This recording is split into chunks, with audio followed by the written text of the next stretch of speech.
Thanks for joining us. I'm Drew Carney, and our top story here at noon is the Fred Meyer worker strike. More than 4,000 Fred Meyer employees in the Portland area walked off the job this morning at 6 a.m.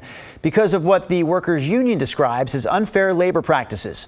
KGW's Ashley Grahams covered this story for us all morning from the picket line at the Hollywood Fred Meyer in Northeast Portland.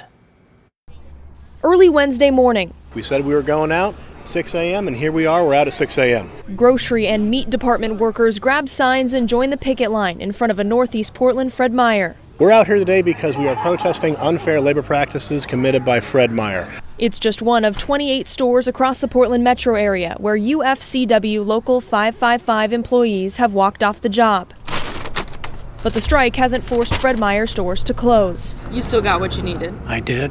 Neil Leibowitz often shops here. Signs on the door show the grocer is hiring new hands in the meantime. It looks like there's temporary employees in there that didn't seem to know everything that they should know. Power! The union says they're on strike because Fred Meyer has failed to live up to current contract commitments and is not providing essential information for negotiations on a new one. Shop somewhere else. There's Safeways, there's Albertsons. Just shop somewhere else if you want to support us in our UOP strike. Fred Meyer's president says they respect the union's right to bargain, and during the strike they will negotiate in good faith and continue to serve customers. It's welcome news for Instacart shopper Gabriel Alvarez, who filled up on groceries Wednesday morning to complete an order. I'm just here to work. Unfortunately, like the same way they're needing to work, I need to work. We are just halfway through the first day of what could be a week-long strike. That is, if the union and Fred Meyer don't reach a deal. In Portland, I'm Ashley Grahams, KGW News.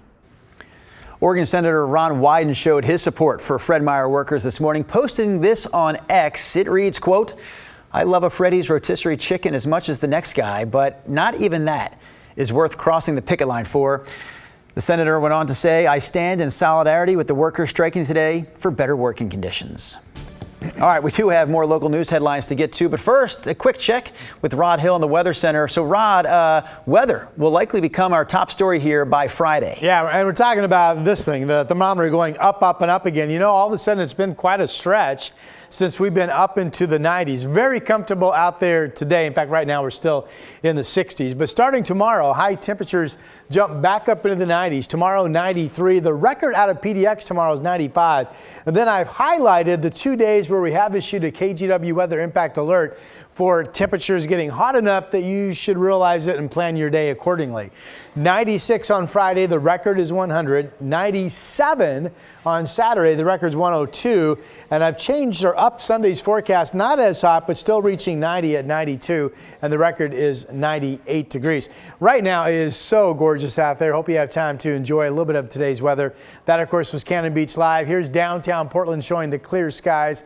And our temperature right now, as I mentioned, we're at 66 degrees. This shows 74 at 2 o'clock, 81 at 5, and 76 at 8 o'clock. Take advantage. Tomorrow afternoon is the day you'll start to feel things really creeping up in the temperature department. For now, back to you, Drew. All right, thank you, Rod.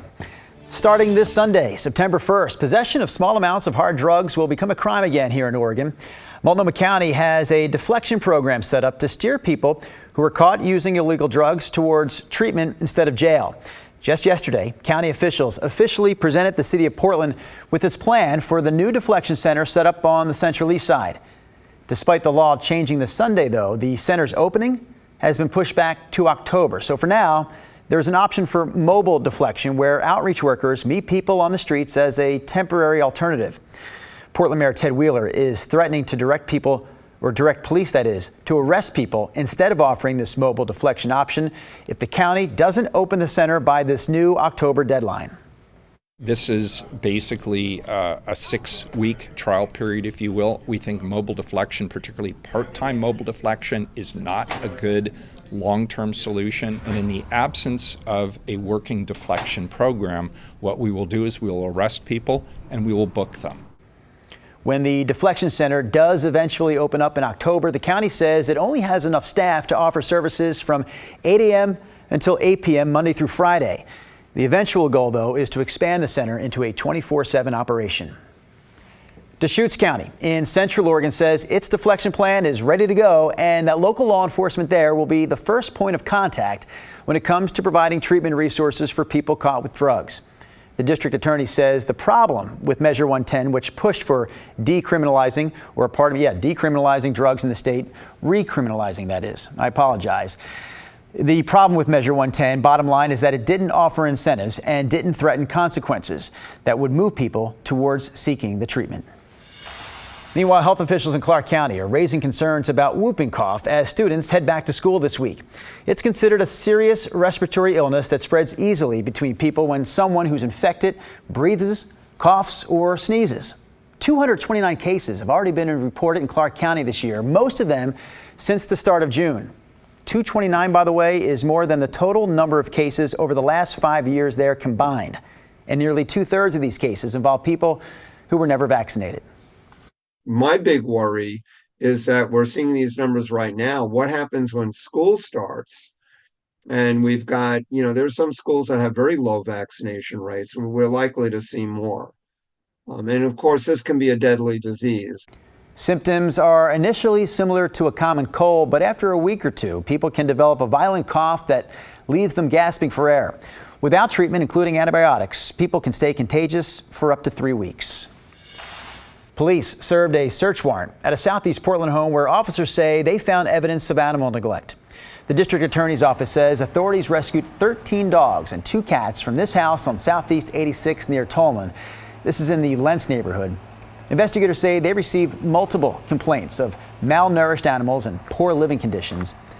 A neighbor who didn't want to go on camera told us they've complained for at least 3 years about barking dogs, bad smells, and feces.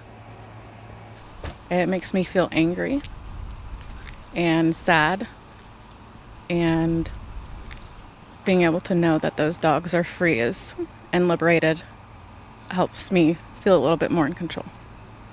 So again, the animals that were found by officers are safe this afternoon, but it's still not clear if anyone has been charged.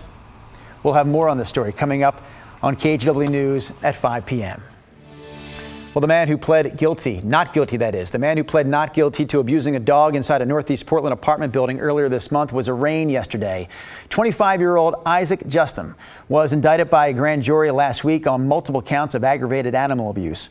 He remained silent in court yesterday as a judge set bail at $25,000. Just a few weeks ago, security cameras inside an elevator showed someone, allegedly Justin, violently hitting and kicking a dog. The dog in this video is still missing.